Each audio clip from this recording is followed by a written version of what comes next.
Let's talk about this in more detail. Let's talk about the mood. I'm joined now by Jan Lambregts, who is the Global Head of Financial Markets Research at Rabobank.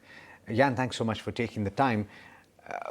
Explain the mood right now. We've seen significant selling pressure in risk assets. This continues to be the case. Here in India as well, we're focusing on inflation. I think that really is the focus of central banks around the world.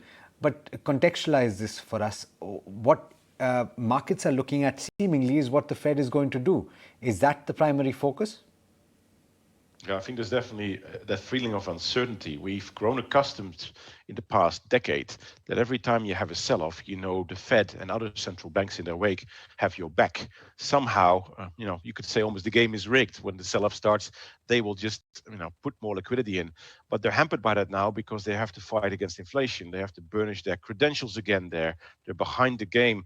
And it isn't quite clear whether the hikes they propose are actually the right medicine, but it seems to be the only medicine we got. Politically, politicians are putting the onus really on the central banks, and therefore it's not so sure they'll be there this time. Now that means all these valuations in equity markets are really being doubted now. You can see the fallout from that, particularly in the tech sector.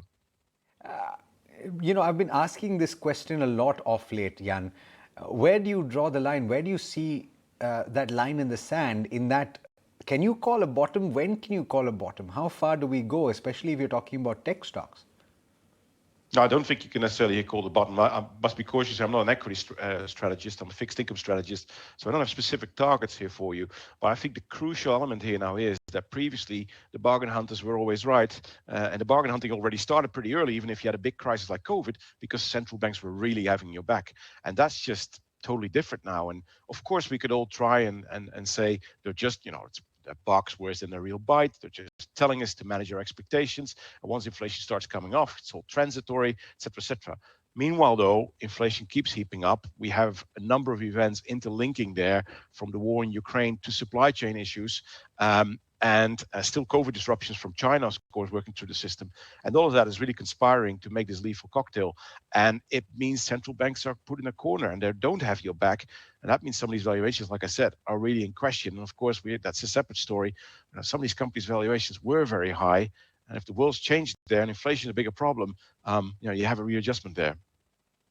So have the fact that risk-free returns are on the rise. You have yields that are going up.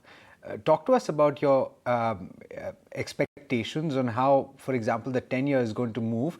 I'm talking about the 10-year Treasury in the context of what the Fed is going to do over the course of 2022 and 23. No, it's a really quite a complicated picture.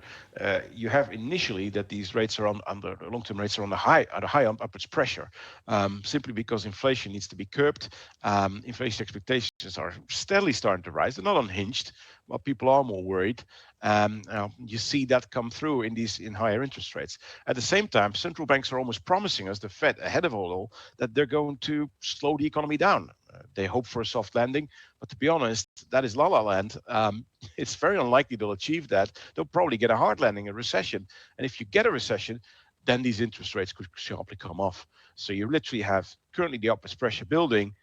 From there, though, quite good risk that the long-term rates at least make a sharp fall again.